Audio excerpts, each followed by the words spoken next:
Sky TV.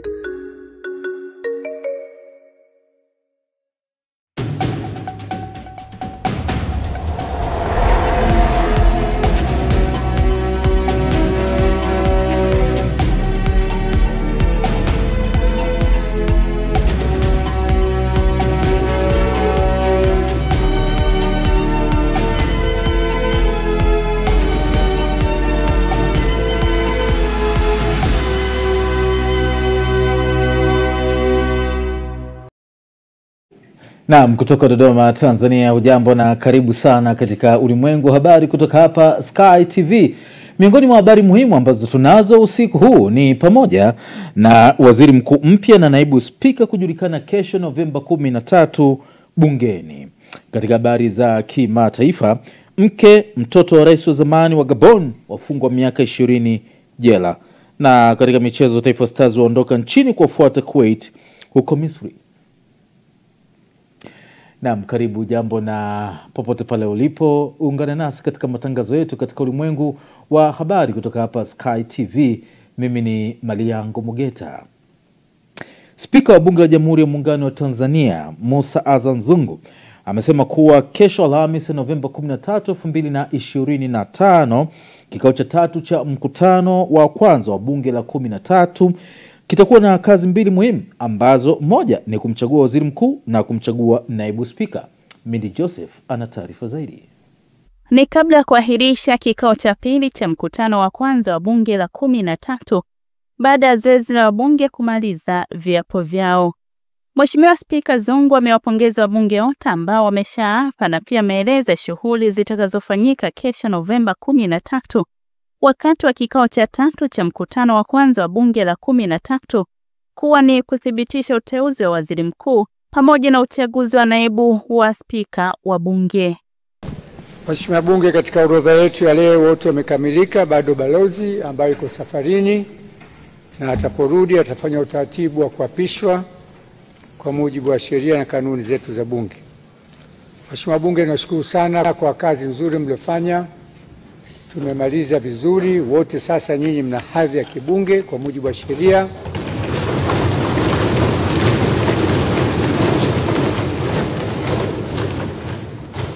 Na ubunge ni heshima.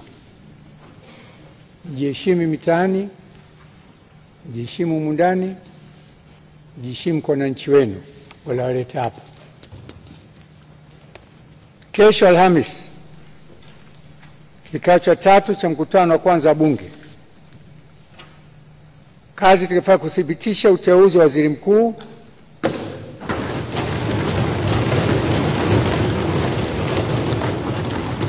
uchaguzi na kiapo cha naibu spika. Wabunge wote wanaomba wawe kuanzia saa 3 kasoro dakika 10 kila mtu yuko kwenye kiti chake.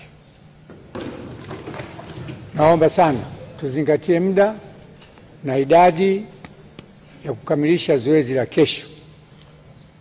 Siku ya Ijumaa mtapewa utaratibu wa Ijumaa utavyokuwa kesho hiyo baada ya kumthibitisha waziri mkuu.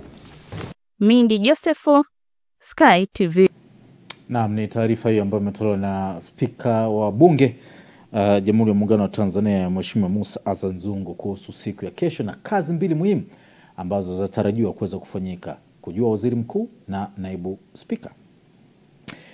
Mkoa wa Songwe umefanikiwa kupunguza kiwango cha udumavu miongoni mwa watoto kutoka 43% mnamo mwaka 2018 hadi kufikia 31.9 kwa sasa. Hatua hii yote inatokana na juhudi za pamoja katika kuboresha lishe na kuhamasisha matumizi sahihi ya vyakula bora kwa watoto.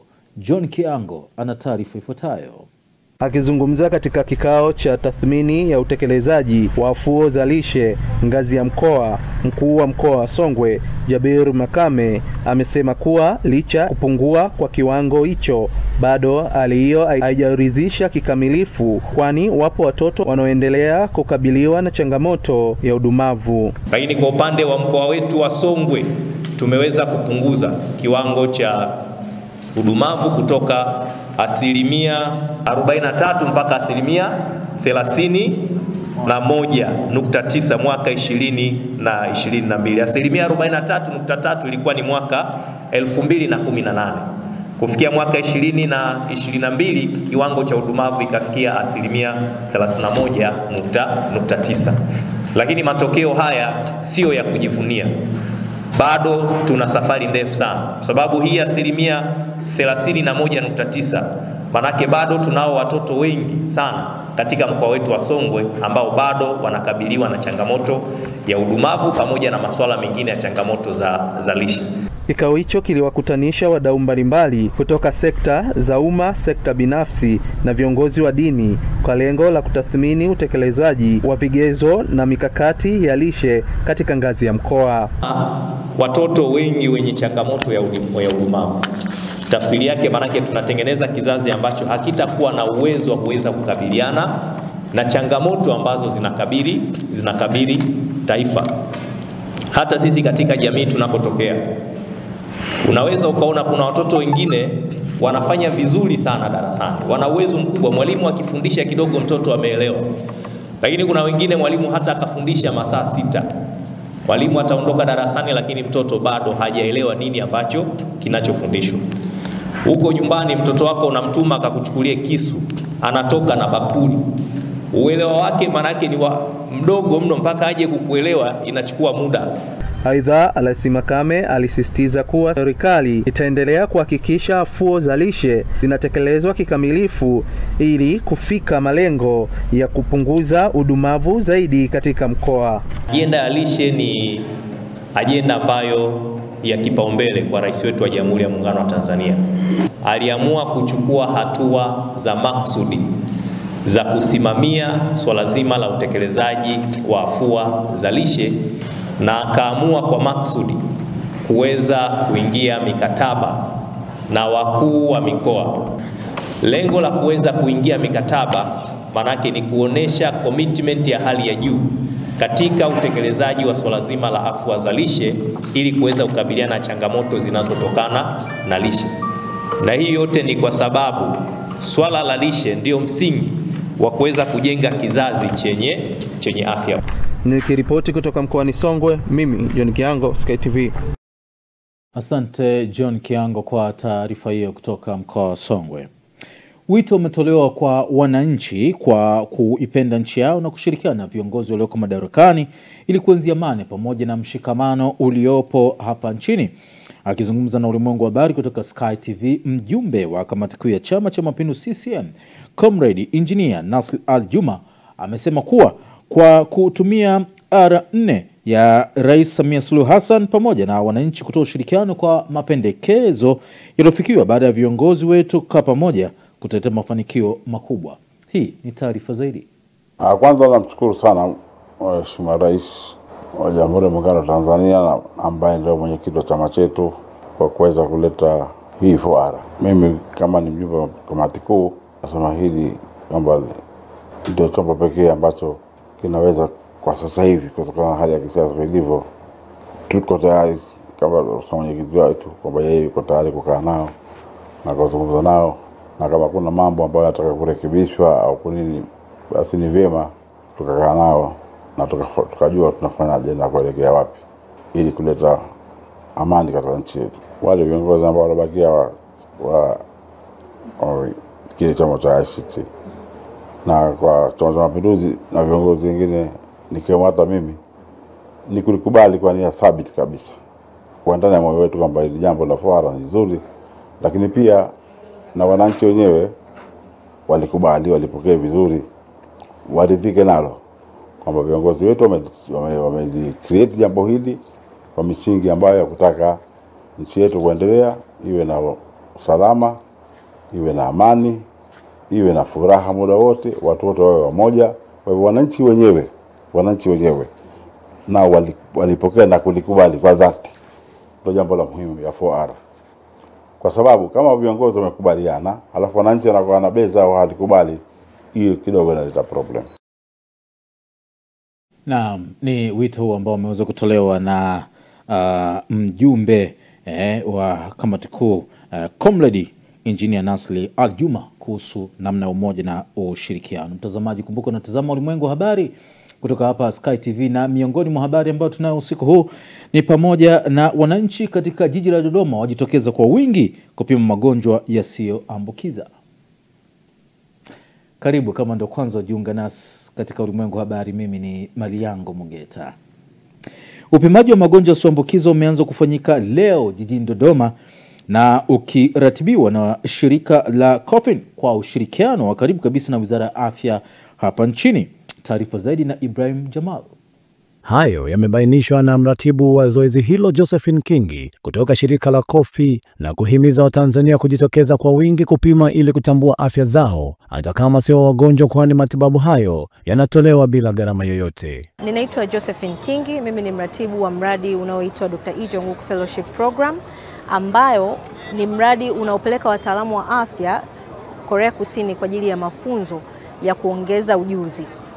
Na baada ya wataalamu hao kurudi nchini, huwa wanaandaa mazoezi tofauti kwa ajili ya kusaidia jamii, ikiwemo kama zoezi tulilonalo leo na wiki hii la kupima magonjwa yasiyoambukiza.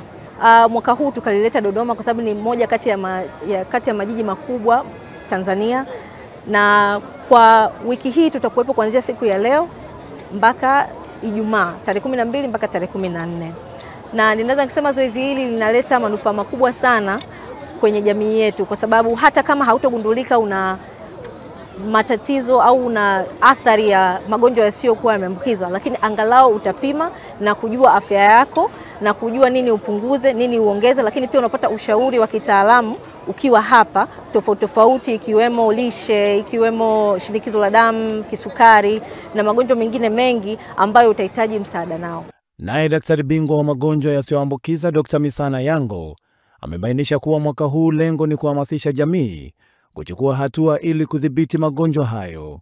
Katika kuadhimisha wiki hii, wamekusudia kutoa elimu kwa makundi yote katika jamii pamoja na utoaji wa vipimo. Naitwa Misana Yango, ni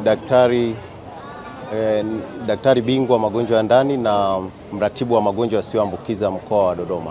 Tangu hapo nchi yetu imekuwa ikifanya maadhimisho haya kwa lengo la kuhamasisha jamii kudhibiti na kupambana na haya magonjwa yasiyo ya kuambukiza. Kwa wastani, kwa takwimu za mwaka 2024 inaonyesha kwamba zaidi ya watu milioni 41 walifariki kutokana na magonjwa haya yasiyo ya kuambukiza, na tafiti zinaonyesha zaidi ya 70% ya vifo hivi vilitokea katika nchi za uchumi wa chini na uchumi wa kati. Kwa hivyo utaona ya kwamba watu wengi wanaoathirika na haya magonjwa ni watu ambao wanatoka katika nchi za uchumi wa chini na wa kati. Kauli mbiu ya mwaka huu inasema chukua hatua, dhibiti magonjwa yasiyo ya kuambukiza. Kauli mbiu yenye lengo la kuhamasisha kila mwananchi kuweza kuchukua hatua za makusudi ili kuweza kuzuia na kudhibiti haya magonjwa yasiyo ya kuambukiza. Aidha, mwakilishi wa wananchi waliojitokeza Bi Neema Kazimoto ameiomba serikali kusaidia huduma hiyo kupatikana kila mwaka walau mara 2 ili kuwasaidia walio wengi na wasio na uwezo wa kupata vipimo hivyo kwa gharama. Mimi naitwa Neema Kazimoto. Nimetokea Kizota, nimekuja hospitali hapa.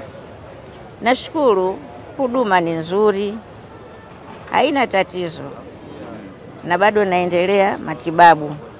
Yaani mimi ninachoshauri, huduma hii iendelee kila mwaka au kila baada ya miezi 6. Hii huduma iendelee kwa sisi tuliokuwa wazee, hatuna msaada wowote, hatuna, tuseme tuliokuwa wamama wajane, tunaomba msaada huu uendelee hata kwa mwaka mara 2. Mimi ni Ibrahim Jamali, Sky TV Dodoma. Naam, ni katika wiki ya kuadhimisha magonjwa yasiyoambukiza ambayo imeanza tarehe 10 mpaka tarehe 15 mwezi huu Novemba 2025. Ni vyema kuweza kufuatilia na kuweza kujua namna ya kuweza kujikinga na hali hiyo. Serikali kwa ushirikiano na Benki ya Dunia imekamilisha majengo 6 muhimu ya kitaaluma katika Chuo Kikuu cha Sayansi na Teknolojia Mbeya, MOST, Lakini katika kampasi ya Mbeya na Rukwa ya thamani ya zaidi ya shilingi bilioni 45 ambayo yamekabidhiwa kwenye uongozi wa chuo hicho ili yaanze kutumika rasmi na wanafunzi kwa mwaka wa masomo unaoanza Novemba mwaka huu. Upendo Kibetile ana taarifa juu ya hili. Majengo haya ya kisasa yaliyojengwa na serikali kupitia mradi wa uendelezaji elimu ya juu na mageuzi ya kiuchumi HITI, ambapo waratibu wa mradi huo wameainisha namna majengo hayo yatakavyotumika. Sasa kwa jengo letu la academic buildings tunaweza sasa kulitumia katika maeneo yafuatayo. Eneo la kwanza ni eneo la laboratories. Iko jumla labu kama 21. Eneo lingine ambalo limekamilika ni eneo la studio kwa ajili ya wanafunzi wetu wa architecture. Eneo la pili ambalo limekamilika kwenye jengo letu ni eneo la madarasa.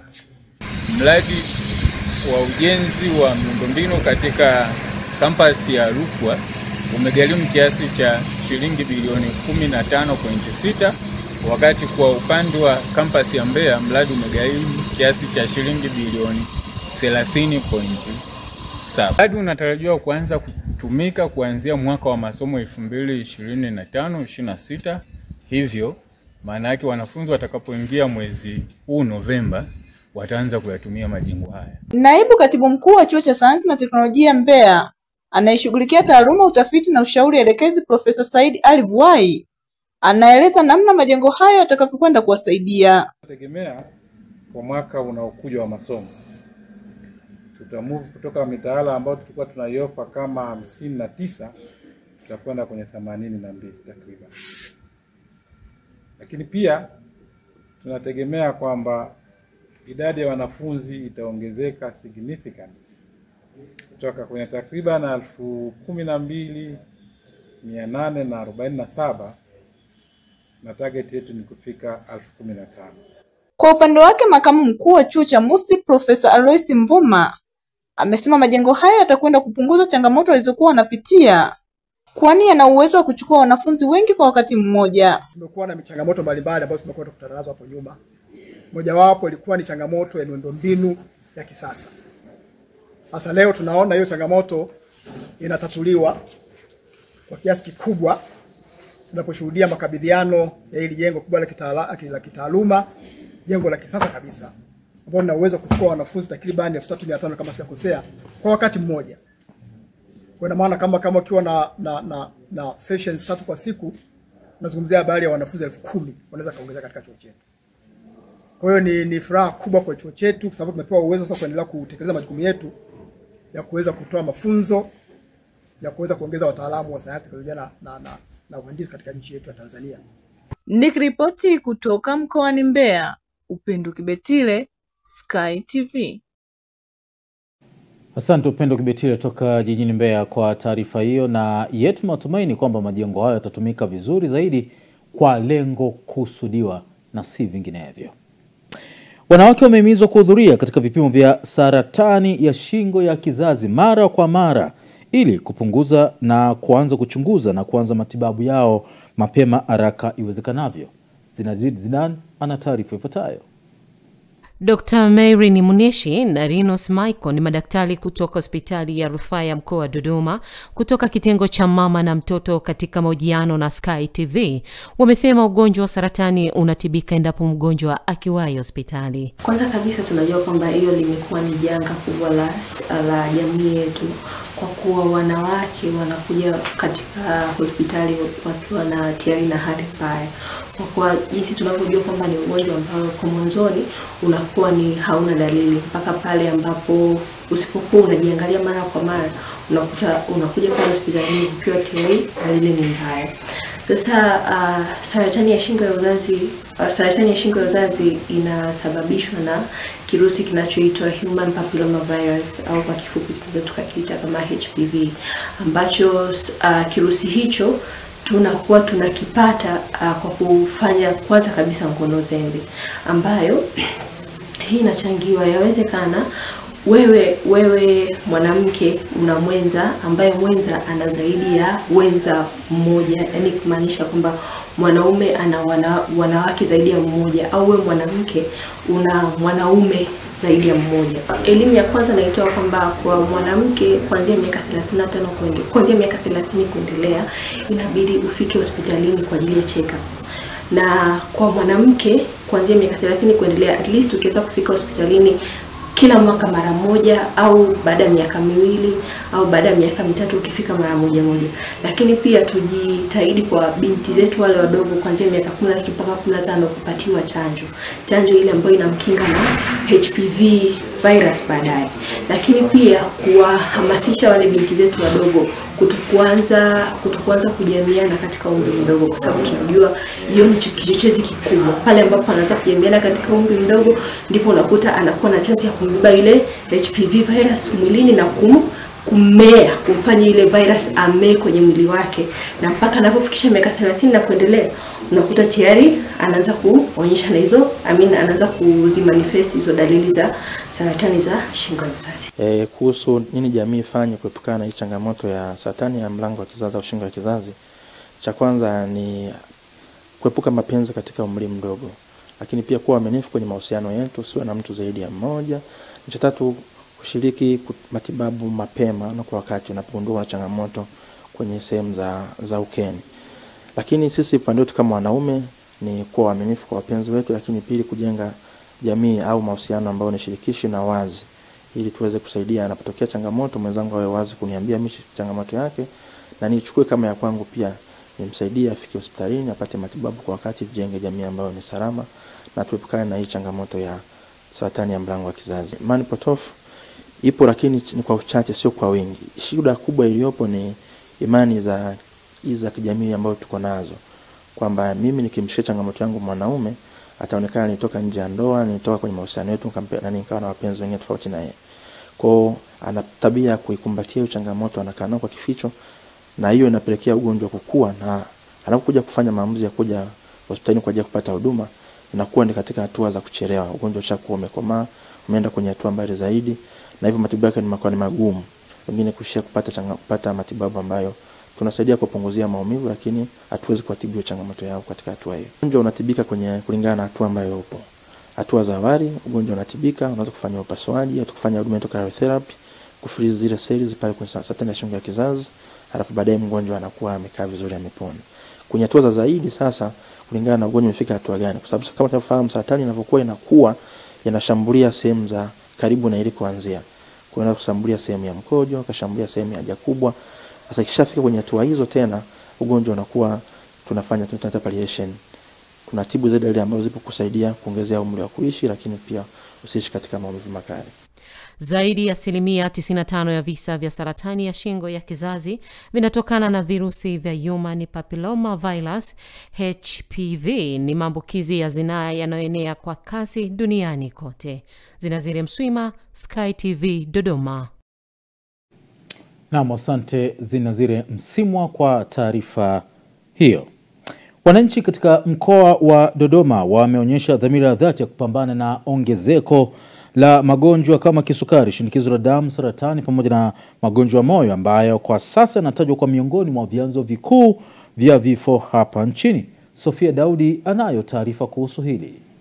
Baadhi ya wananchi wameeleza kuwa elimu endelevu kuhusu magonjwa yasiyoambukizwa ni silaha muhimu katika kupunguza maambukizi na vifo vinavyotokana na magonjwa hayo. Wamehimiza wananchi kujitokeza kwa wingi kupima afya zao na kuanza matibabu mapema pale inapohitajika. Magonjwa yasiyoambukizwa yanasababishwa na uchafu. Yaani mara nyingi watu hawazingatii afya, wanapokuwa wanakula chakula yani hawazingatii kuchukua uchafu kuweka sehemu husika kama vile kwenye dustbin, vitu vingine, kwa hiyo husababisha magonjwa yasiyoambukiza. Hasa unavyokuwa unatembea, kuna wengine watoto wadogo, kwa hiyo kama unatupa taka ovyo ni rahisi zaidi yule mtoto kwenda kushika akapata magonjwa ya kuambukiza bila yeye kujua. Kwa hiyo cha msingi kinatakiwa tuzingatie afya sisi kama Watanzania, kwenda kucheki afya zetu kila baada ya miezi. Tumekosa hata miezi 2, miezi 3 kuangalia afya zetu, na tujitahidi zaidi kujenga nchi yetu kwa kuweka usafi, yani mazingira sawa. Tukiwa kwenye hii wiki ya kuadhimisha magonjwa ambayo sio ya kuambukizwa, mimi nilikuwa na ushauri kwa Watanzania wenzangu kujiwekea system ya kuwa na tabia ya kucheki afya zetu mara kwa mara na kuzingatia vyakula. Umeona kwa mfano kama pressure, kula vyakula ambavyo tuna balance visio mafuta vingi sana. Tuwe makini kwa kuangalia ni jinsi gani ya kuepukana na maradhi. Kuepukana na mawazo kupita kiasi. Wakati mwingine kuna mawazo yanasababisha na hali ya maisha.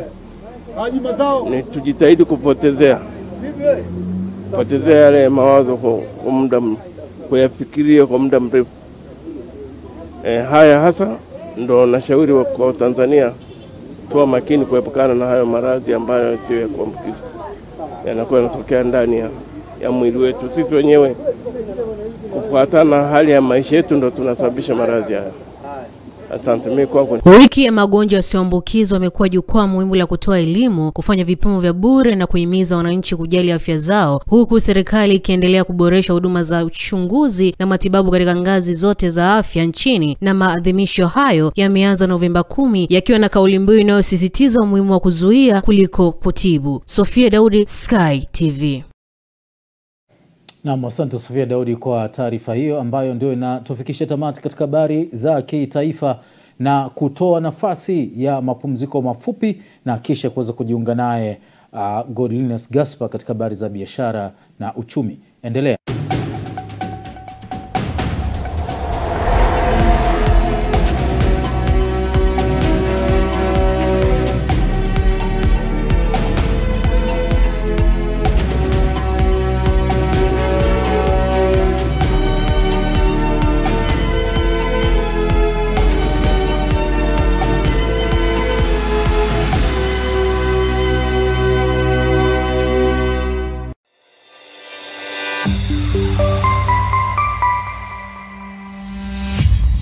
Sky TV.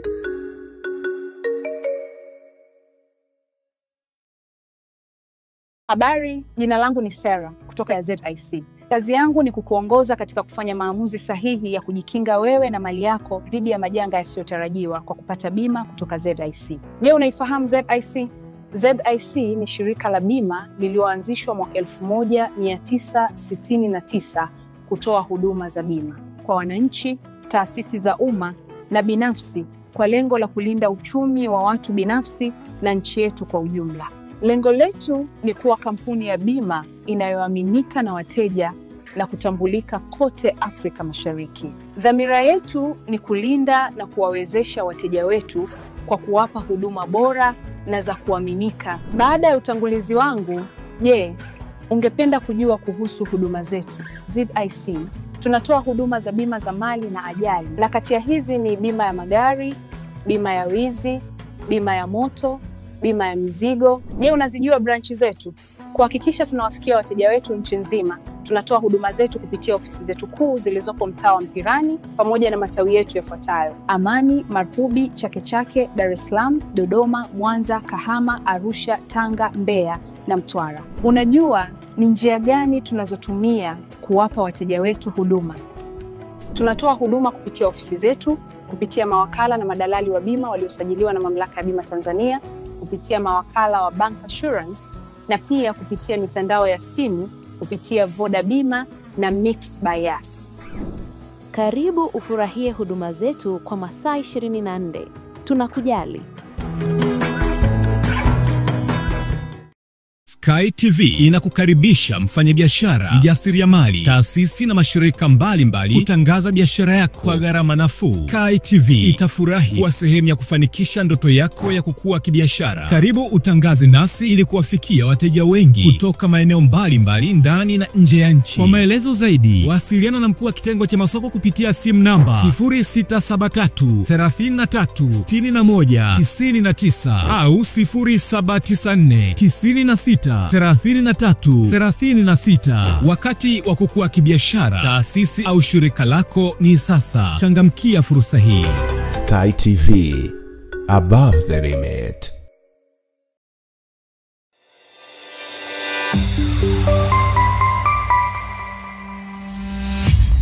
Sky TV.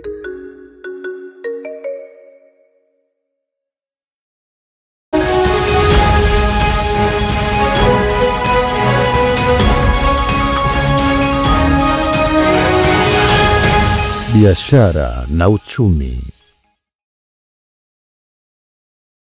Karibu katika habari za biashara na uchumi. Jina langu ni Godliness Gaspar. Serikali ya Zanzibar imechukua hatua muhimu ya kupunguza gharama za maisha kwa wananchi wake kwa kutoa punguzo la 80% ya tozo ya ardhi kwa bidhaa zote za chakula zinazoingizwa kutoka Tanzania bara. Hatua hii inalenga kuhakikisha kuwa wananchi wanapata chakula kwa bei nafuu na kupunguza mzigo wa kiuchumi unaowakabili hususan kwa familia zenye kipato cha chini. Na msamaha usiwe wa siku 14 tu, uwe endelevu. Ndipo tunapofaidika na tunaponeemeka. Lakini wakisema kwa siku 14 mtu anajua tukirudi tena kule tunarudi juu zaidi kuliko mwanzo, kwa sababu anataka kurudisha ile pesa alosamehewa hapa. Bei ni hizo au sio bwana? Bei hizo za mwanzo za mwaka ule na huo ni sawa sawa tu, haijabadilika chochote. Kupitia mpango huu, serikali inaonyesha dhamira yake ya dhati ya kulinda ustawi wa wananchi na kuhakikisha usalama wa chakula katika visiwa hivyo vya Zanzibar. Akizungumza mjini Unguja, mkurugenzi mkuu wa shirika la bandari la Zanzibar ZPC Akif Ali Hamisi amewataka wafanyabiashara wa vyakula kuchukua hatua za haraka kupunguza bei za bidhaa ili manufaa ya punguzo hilo yawafikie wananchi moja kwa moja. Amesema kuwa serikali imeweka mazingira rafiki ya biashara kwa lengo la kuimarisha uchumi na kupunguza gharama za uagizaji wa bidhaa muhimu. Hivyo ni wajibu wa wafanyabiashara kuwa waadilifu na kushirikiana na serikali katika kuleta ya maisha kwa wananchi wote wa Zanzibar. Kwa tunashajiisha pia fanya biashara kwa sokoni pamoja na taasisi zinahusika katika kusimamia bei za vyakula kutopanda, na wao ku play role yao. Sisi kama shirika la bandari tumeshatoa mchango wetu kuhakikisha tunapunguza gharama, kwa na taasisi nyingine tunashajiisha na wao ku play role yao katika jamii kuhakikisha na zile bei wafanya biashara wanazihimili, wanazicontrol vizuri ili kuhakikisha ule mchango wetu unawafikia watumiaji wa mwisho, wala hautobaki kwa sehemu moja tu wafanya biashara na kunufaisha wao. Kulingana kwamba wametoa punguzo la kodi 80%, hii kodi kama patakuwa pana uwezekano hasa ingalikuwa iondolewe kabisa ili maisha yetu yawe murwa. Apate changamoto na changamoto ile zaidi yanipata yeye lawama kwa wale wanunuzi wadogo. Na sio biashara basi tuende kufaidika na hiyo 80%, lakini pia na walaji kwa upande wetu tusiwabane sana katika kuuzia bidhaa. Na sasa tutazame viwango vya kubadilisha fedha kutoka Benki Kuu Tanzania, ambapo leo Novemba 12, 2025 dola ya Marekani imenunuliwa kwa shilingi 2426 na senti 3 na kuuzwa kwa shilingi 2450 na senti 6. Paundi ya Uingereza imenunuliwa kwa shilingi 3195 na senti 2 na kuuzwa kwa shilingi 3227 na senti 1. Euro ya Ulaya imenunuliwa kwa shilingi 2813 na senti 8 na kuuzwa kwa shilingi 2841 na senti 9. Randi ya Afrika Kusini imenunuliwa kwa shilingi 141 na senti 3 na kuuzwa kwa shilingi 142 na senti 7. Shilingi ya Kenya imenunuliwa kwa shilingi 18 na senti 7 na kuuzwa kwa shilingi 18 na senti 9. Na shilingi ya Uganda imenunuliwa kwa shilingi 0 na senti 6 na kuuzwa kwa shilingi 0 na senti 6. Na huo ndo mwisho wa habari za biashara na uchumi. Jina langu ni Godliness Gaspar.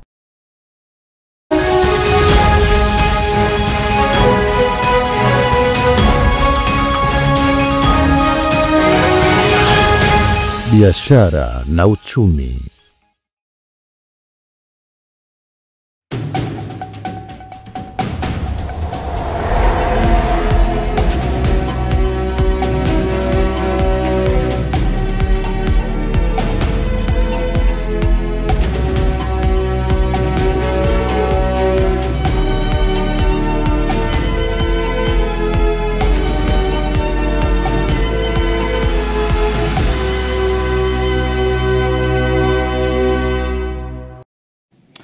Asante Godliness Gaspar kwa kutupitisha katika habari za biashara na uchumi. Mtazamaji, hii inatoa nafasi ya kuweza kujiunga na Pius Jayunga katika habari za kimataifa, ambapo kubwa zaidi ni kule nchini Gabon, mtoto pamoja na mama wafungwa jela miaka 20.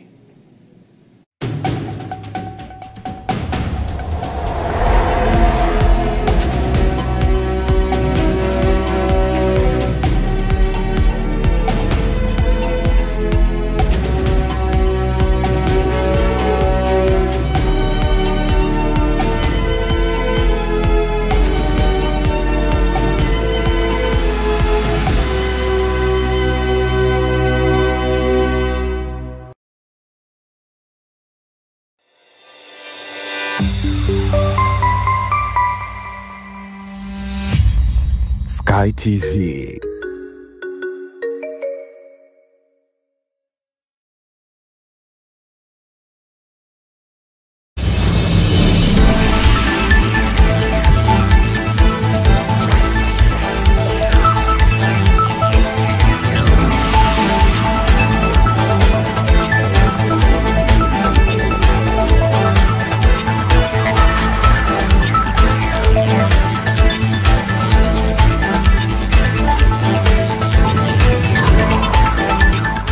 Habari za kimataifa. Hizi ni habari za kimataifa. Karibu, naitwa Pius Jayunga.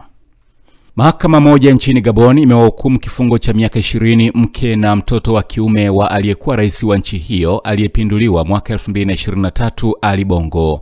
Sylvia Bongo na mtoto wake Noureddine Bongo Vetin walitiwa hatiani bila ya wenyewe kuwapo mahakamani siku ya Jumanne Novemba 11. Mwanamke huyo mwenye umri wa miaka 62 na mwanawe mwenye umri wa miaka 33 wanaishi uhamishoni nchini Uingereza. Wawili hao wametiwa hatiani kwa kutumia nafasi zao kumpotosha Ali Bongo kufanya ubadhilifu wa fedha za walipakodi wa taifa hilo dogo lenye utajiri mkubwa wa mafuta lakini lenye umaskini mkubwa miongoni mwa raia wa kawaida. Bongo aliyepata maradhi ya kiharusi na kupooza viungo mwaka 2018 alipinduliwa na Jenerali Brice Oligui Nguema tarehe 30 Agosti mwaka 2023. Familia yake nzima iliwekwa kizuizini kwa kipindi cha miezi 20 baada ya hapo. Kwingineko, mshambuliaji wa kujitoa muhanga amejiripua nje ya mahakama moja katika mji mkuu wa Pakistani na kuwaua watu 12 pamoja naye mwenyewe. Mashahidi wanaelezea kuwa mshambuliaji huyo alijiripua karibu na gari la polisi na kwamba mlipuko huo uliwajeruhi watu wengine 27. Kundi lililojitenga na Taliban wa Pakistani liitwalo Jamaatul Ahrari limedai kuhusika na mashambulizi hayo ya Jumanne Novemba 11 kupitia ujumbe wa kiongozi wake Omari Mokramu Kurasani. Hata hivyo, kamanda mwingine wa ngazi za juu wa kundi hilo, Sarbakafu Muhammad, alituma ujumbe wa kujitenga na mashambulizi hayo katika eneo lenye shughuli nyingi za watalii mjini Islamabad. Waziri wa mambo ya ndani wa Pakistani, Mohsin Naqvi, amesema mashambulizi hayo yalifanywa na kundi la wanamgambo wa Taliban kutoka Afghanistan wanaosaidiwa na India, tuhuma ambazo hakuzithibitisha. Na hatimaye, mkutano wa mawaziri wa mambo ya nje wa mataifa ya G7 umeanza nchini Canada ambao unajikita kujadili masuala ya usalama, mwenendo wa vita vya Urusi na Ukraine na amani katika eneo la Mashariki ya Kati. Uingereza na Ujerumani yalikuwa mataifa ya awali miongoni mwa kundi hilo la G7 kutoa ahadi ya kuchukua hatua kubwa zaidi kuisaidia Ukraine na kuishinikiza Urusi wakati mawaziri wao wa mambo ya kigeni walipokuwa njiani kuelekea Niagara kwa mkutano huo. Akitangaza uamuzi huo, waziri wa mambo ya nje wa Uingereza Yvette Cooper alisema nchi yake ingelitangaza hatua kali zaidi dhidi ya usafirishaji wa gesi ya Urusi kwa mwaka ujao ili kuishinikiza Moscow kukomesha vita vyake nchini Ukraine. Hatua hizo zitajumuisha marufuku ya kutumia huduma za usafiri wa bahari za Uingereza kwa gesi hiyo kama vile bima na usafirishaji wa meli. Uamuzi huo, kama ukitekelezwa, utazuia huduma zozote za Uingereza kutumika kusafirisha gesi ya Urusi kuelekea nchi ya tatu.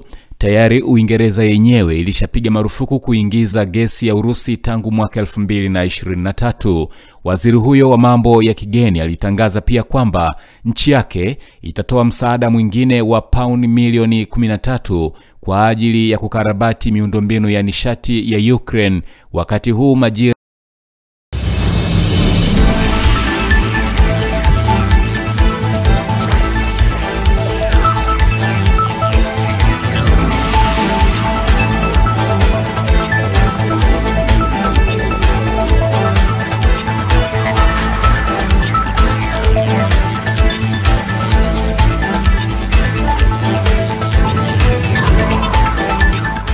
Habari za kimataifa.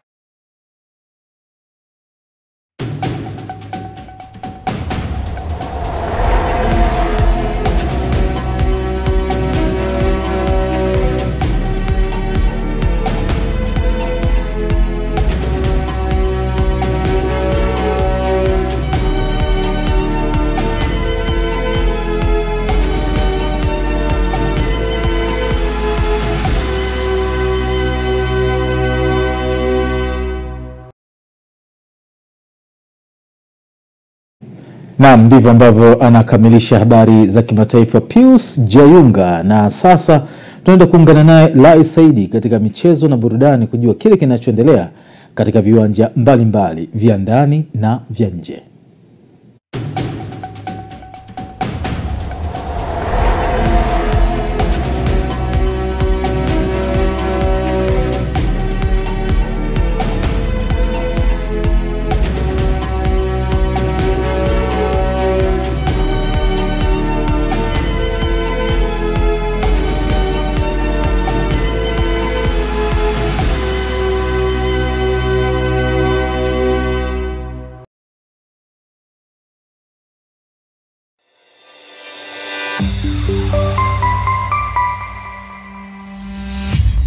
Sky TV.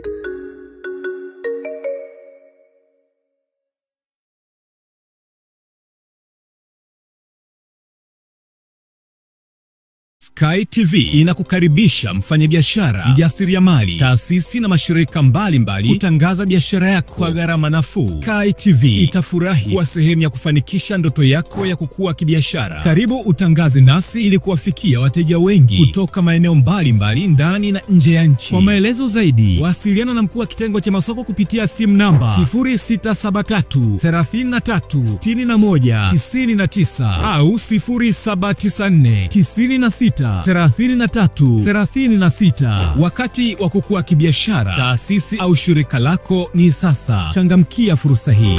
Sky TV, above the limit.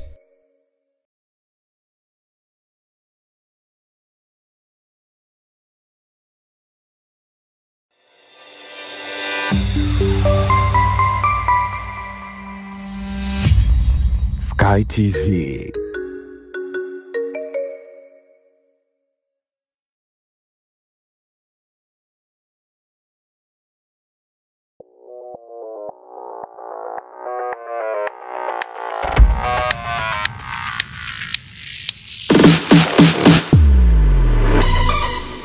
Habari za michezo na burudani.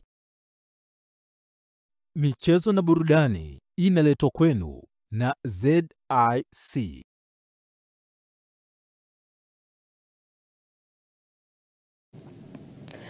Hujambo na karibu mtazamaji wa Ulimwengu wa Habari. Sasa ni wasaa mzuri wa kuelekea viwanjani kwenda kufahamu taarifa za kimichezo. Ungana nami mwanamichezo wako Lai Saidi. Kikosi cha timu ya taifa ya Tanzania Taifa Stars kimeondoka leo kuelekea Cairo nchini Misri kwenye mchezo wa kirafiki wa kalenda ya FIFA dhidi ya Kuwait, mchezo ambao utachezwa Novemba 15 mwaka huu. Kikosi hicho kina jumla ya wachezaji 23 walioitwa na kocha Miguel Gamondi, kikiwajumuisha Idi Selemani Nado na Kevin Nation walioitwa kuziba nafasi za Faisal Salum na Mudathir Yahya walioachwa kwa sababu ya majeraha. Mdau na mchambuzi wa soka Madina Hassan ametoa tathmini yake na imani yake kwa kaimu kocha Miguel Gamondi ambaye ataenda na Taifa Stars nchini Morocco katika fainali za michuano ya Kombe la Mataifa ya Afrika AFCON kwa mwaka huu. Kwa kocha Miguel Gamondi kuchaguliwa kwa kaimu kocha mkuu wa kikosi cha timu ya taifa ya Tanzania, kwangu mimi ni jambo la heri na nimelipokea kwa ukubwa, kwa sababu naamini ya kwamba ni chaguo sahihi kwa TFF kumchagua Miguel Gamondi kutokana na uzoefu wake wa kufundisha soka barani Afrika kwa zaidi ya miaka 25, lakini pia ni kocha ambaye natumaini atakwenda kutibu mambo mengi sana kwenye kikosi cha timu ya taifa, kwa sababu moja tatizo letu kubwa tuliokuwa nalo ni tatizo la Taifa Stars kutokuwa na umakini ama ule ukari ama tunasema makali katika eneo la ushambuliaji ambalo mara nyingi mwalimu Hemed Morocco alikuwa akilizungumzia, lakini kwa sasa kulingana na falsafa mwalimu Miguel Gamondi litaenda kutibika, kwa sababu ni mwalimu ambaye anaamini zaidi katika kucheza mpira safi, mpira wa burudani, lakini pia si mpira wa burudani tu bali mpira wa burudani ambao unaleta impact ya kuwa na matokeo moja kwa moja ya timu kupata matokeo mazuri. Kwa hiyo moja ya karata nzuri ambayo tumeifanya kupitia TFF ni hii ya kumchagua kocha Miguel Gamondi kwa kocha wa timu ya taifa ya Tanzania. Lakini pia mchezo wa Kuwait ni mchezo ambao unakwenda kumpa kocha mwangaza kitatangazwa, nini ambacho atakiangazia ama kipi ambacho atakipata kutoka kwa wachezaji wake, ambao itatoa taswira ya nini yeye kwenda kukitafuta ama kwenda kuchagua ile squad ambayo itamsaidia kuelekea katika michuano ya AFCON ya 2025 itakayofanyika mwezi Disemba pale Morocco. Lakini pia ukiachana na hivyo tu, grupu ambalo tumepangiwa nalo kwenye michuano ya AFCON ambalo tuna Uganda, tuna Nigeria, tuna Tunisia, naona inawezekana sitoi nafasi ya moja kwa moja sisi kwenda kuvuka, bali naiona Tanzania ambayo ya chini ya coach Miguel Gamondi ambayo itakwenda kushindana na si kwenda kushiriki. Jumamosi ya Novemba 22, wawakilishi wa Tanzania katika ligi ya mabingwa barani Afrika, nikiwazungumzia Simba pamoja na Yanga, wataianza kampeni ya kusaka pointi katika hatua hiyo. Wekundu Msimbazi Simba watakuwa katika dimba la Benjamin Mkapa wakiwaalika Petro Atletico de Luanda kutoka Angola, mchezo ambao utachezwa majira ya saa 1 usiku. Mwenyekiti wa Simba Multaza Mangungu ameelezea maandalizi ya klabu hiyo kuelekea kwenye michezo ya ligi ya mabingwa barani Afrika, huku akieleza kwa nini wao pekee wamechagua kutumia uwanja wa Benjamin Mkapa katika mashindano hayo, huku Yanga na Azam wao kitumia uwanja wa New Amani Complex visiwani Zanzibar. Nashukuru kwamba timu inaendelea vizuri na mambo yanakwenda vizuri, kwa maana kwamba wachezaji wana perform licha ya changamoto ndogo ndogo au hasa kuhusiana na mabadiliko ya ratiba iliyojitokeza kutokana na hali ya nchi yetu, lakini ni jambo ambalo tunakubaliana nalo. Kikubwa tunaamini kwamba benchi la ufundi litaendelea kuimarisha timu yetu ili iweze kufanya vizuri zaidi kwenye mashindano yanayokuja ya Kabla African Championship na ligi. Asilimia 90 mpaka 95 yamekamilika. Kwa hiyo yaliyobakia ni maandalizi madogo madogo ambayo yatakamilika kwa wakati wake.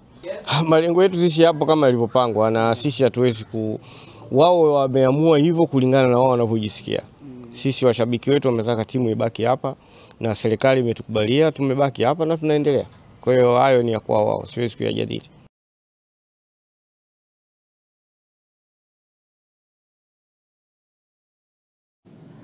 Baada ya kutoka sare ya bila kufungana dhidi ya Gaborone United kutokea nchini Botswana, kikosi cha JKT Queens leo usiku huu kipo dimbani katika mchezo wa pili wa ligi ya mabingwa barani Afrika kwa upande wa wanawake. JKT Queens sasa wapo dimbani kuzisaka alama 3 dhidi ya ASEC Mimosa. Mechi ya kundi B ipo dimbani hivi sasa katika uwanja wa Suez Canal nchini Misri, huku JKT ikihitaji ushindi ili kujiweka kwenye nafasi nzuri ya kutinga hatua ya nusu fainali. Timu zote mbili zinahitaji ushindi ili kujihakikishia nafasi nzuri ya kuvuka nusu fainali. Kwa ASEC Mimosa ambao mechi ya kwanza wao walishinda bao 1-0 dhidi ya TP Mazembe, na JKT walitoa sare ya bila kufungana dhidi ya Gaborone United ya Botswana. Mchezo huu unatarajiwa kuwa na pressure kubwa, hasa ukizingatiwa kuwa ushindi huo unaweza kuwapa matumaini mapya JKT ikitokea wakiondoka na ushindi.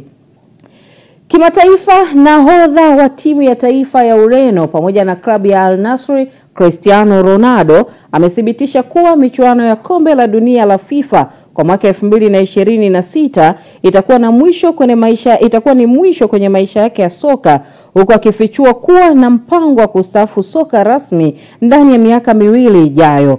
Ronaldo amesema hayo wakati wa mkutano wa utalii wa mwaka huu huko Riyadh, Saudi Arabia, akibainisha kuwa michuano hiyo itakayopigwa kwa ushirikiano kati ya Marekani, Mexico na Canada mwakani itafunga ukurasa wake kwenye jukwaa hilo kubwa zaidi kwenye soka. Cristiano Ronaldo ambaye ana umri wa miaka 40 kwa hivi sasa, ambaye ni mshindi mara 5 wa tuzo ya Ballon d'Or, pia amekiri kutaka kufikisha magoli 1000 kwenye maisha yake ya soka kabla ya kutundika daluga, ambapo kwa sasa amefikisha magoli 953 huku akitarajia kucheza kombe la dunia la FIFA kwa mara ya 6 kihistoria.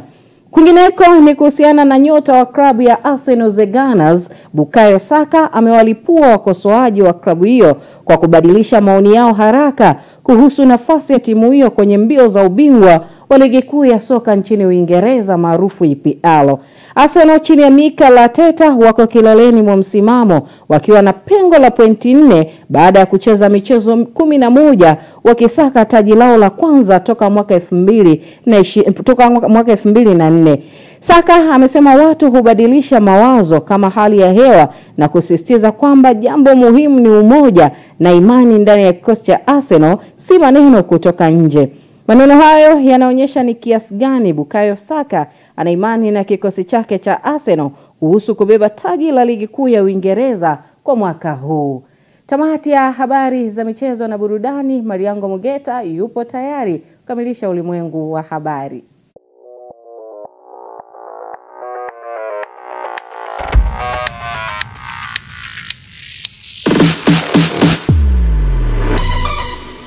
Habari za michezo na burudani. Michezo na burudani imeletwa kwenu na ZIC.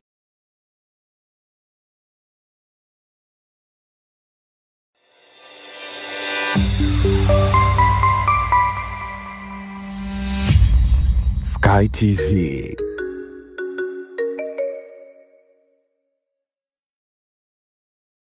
Habari, jina langu ni Sarah kutoka ya ZIC. Kazi yangu ni kukuongoza katika kufanya maamuzi sahihi ya kujikinga wewe na mali yako dhidi ya majanga yasiyotarajiwa kwa kupata bima kutoka ZIC. Je, unaifahamu ZIC? ZIC ni shirika la bima lililoanzishwa mwaka 1969 kutoa huduma za bima kwa wananchi, taasisi za umma na binafsi kwa lengo la kulinda uchumi wa watu binafsi na nchi yetu kwa ujumla. Lengo letu ni kuwa kampuni ya bima inayoaminika na wateja na kutambulika kote Afrika Mashariki. Dhamira yetu ni kulinda na kuwawezesha wateja wetu kwa kuwapa huduma bora na za kuaminika. Baada ya utangulizi wangu, je, ungependa kujua kuhusu huduma zetu? ZIC tunatoa huduma za bima za mali na ajali, na kati ya hizi ni bima ya magari, bima ya wizi, bima ya moto, bima ya mizigo. Je, unazijua branchi zetu? Kuhakikisha tunawafikia wateja wetu nchi nzima, tunatoa huduma zetu kupitia ofisi zetu kuu zilizopo mtaa wa Mpirani pamoja na matawi yetu yafuatayo: Amani, Marubi, Chake Chake, Dar es Salaam, Dodoma, Mwanza, Kahama, Arusha, Tanga, Mbeya na Mtwara. Unajua ni njia gani tunazotumia kuwapa wateja wetu huduma? Tunatoa huduma kupitia ofisi zetu, kupitia mawakala na madalali wa bima waliosajiliwa na Mamlaka ya Bima Tanzania, kupitia mawakala wa Bank Assurance na pia kupitia mitandao ya simu kupitia Voda Bima na Mix by Yas. Karibu ufurahie huduma zetu kwa masaa 24. Tunakujali.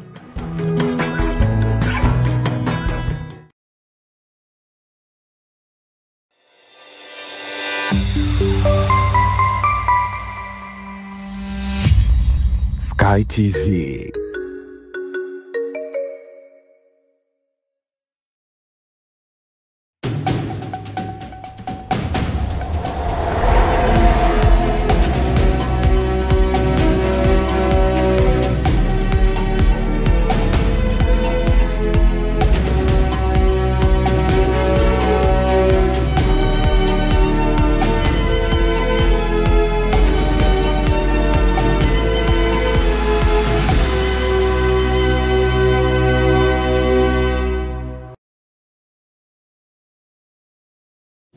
Naam, asante Lai Saidi katika michezo na burudani, na ndio anatoa nafasi ya moja kwa moja kujua utabiri wa hali ya hewa kwa saa 24 zijazo kutoka Mamlaka hali ya hewa nchini Tanzania TMA kuanzia usiku huu. Habari za wakati huu na karibu tena katika utabiri wa hali ya hewa ambao ni wa saa 24 zijazo. Na kwa usiku wa leo ni matarajio yetu kuwa maeneo yanayozunguka ziwa Victoria pamoja na maeneo ya magharibi mwa nchi yetu, maeneo haya yanatarajiwa kuwa na hali ya mawingu kiasi, mvua na ngurumo za radi katika maeneo machache. Maeneo ya ukanda wote wa pwani, maeneo haya yanatarajiwa kuwa na hali ya mawingu kiasi, mvua nyepesi katika maeneo machache. Wakati maeneo mengine ya nchi yanayosalia, maeneo haya yanatarajiwa kuwa na hali ya mawingu kiasi pamoja na ukavu kwa ujumla. Na mifumo ya upepo kwa siku ya kesho inatarajiwa kuvuma kwa kasi ya kilomita 20 kwa saa katika ziwa Victoria, ziwa Tanganyika pamoja na ukanda wa pwani ya kaskazini mwa bahari ya Hindi, lakini pia kwa kasi ya kilomita 30 kwa saa katika ziwa Rukwa, ziwa Nyasa pamoja na ukanda wa pwani ya kusini mwa bahari ya Hindi, na hali ya bahari inatajwa kuwa na mawimbi madogo mpaka makubwa kiasi. Na kiwango cha juu zaidi cha joto kinatajwa kwa nyuzi joto 34 katika mkoa wa Morogoro. Na kwa siku ya kesho ni matarajio yetu kuwa mikoa ya Kagera, Geita, Kigoma, Katavi, kusini mwa mkoa wa Morogoro, Dar es Salaam, Pwani kijumlisha visiwa vya Mafia pamoja na mikoa ya Lindi na Mtwara, maeneo haya yanatarajiwa kuwa na hali ya mawingu, mvua na ngurumo za radi katika baadhi ya maeneo pamoja na vipindi vifupi vya jua. Mikoa ya Mara, Simiyu, Shinyanga pamoja na Tabora, maeneo haya yanatarajiwa kuwa na hali ya mawingu kiasi, mvua na ngurumo za radi katika maeneo machache pamoja na vipindi vya jua. Maeneo ya nyanda za juu kusini magharibi, mkoa wa Ruvuma, mikoa ya Arusha, Kilimanjaro pamoja na Manyara, kaskazini mwa mkoa wa Morogoro, Tanga pamoja na visiwa vya Unguja na Pemba, maeneo haya yanatarajiwa kuwa na hali ya mawingu kiasi, mvua katika maeneo machache pamoja na vipindi vya jua. Mikoa ya Singida pamoja na Dodoma, maeneo haya yanatarajiwa kuwa na hali ya mawingu kiasi pamoja na vipindi vya jua. Na ufuatao ni utabiri wa hali ya hewa siku zijazo kwa baadhi ya miji hapa nchini. Dar es Salaam, vipindi vya mvua nyepesi vinatarajiwa. Dodoma, vipindi vya jua vinatarajiwa. Mwanza, vipindi vya mvua na ngurumo vinatarajiwa. Kilimanjaro, vipindi vya mvua nyepesi pamoja na vipindi vya jua vinatarajiwa. Mbeya, vipindi vya mvua na ngurumo, mvua pamoja na mvua nyepesi vinatarajiwa. Morogoro, vipindi vya mvua nyepesi vinatarajiwa. Lakini pia kwa mkoa wa Arusha, vipindi vya mvua nyepesi pamoja na vipindi vya jua vinatarajiwa. Na kutoka Mamlaka ya Hali ya Hewa Tanzania hatuna la ziada. Ulikuwa nami Rebecca William, tukutane hapo kesho muda wakati kama huu.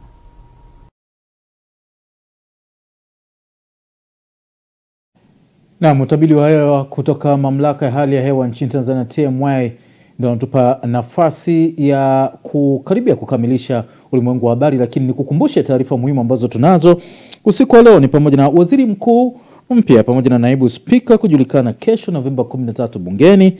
Katika habari za kimataifa, mke na mtoto wa rais wa zamani wa Gabon wahukumiwa miaka 20 jela. Na katika michezo, Taifa Stars waondoka nchini kufuata Kuwait Misri. Mtazamaji, unao nafasi ya kuweza kutufuatilia vyema zaidi katika mitandao yetu ya kijamii Instagram, Facebook pamoja na YouTube.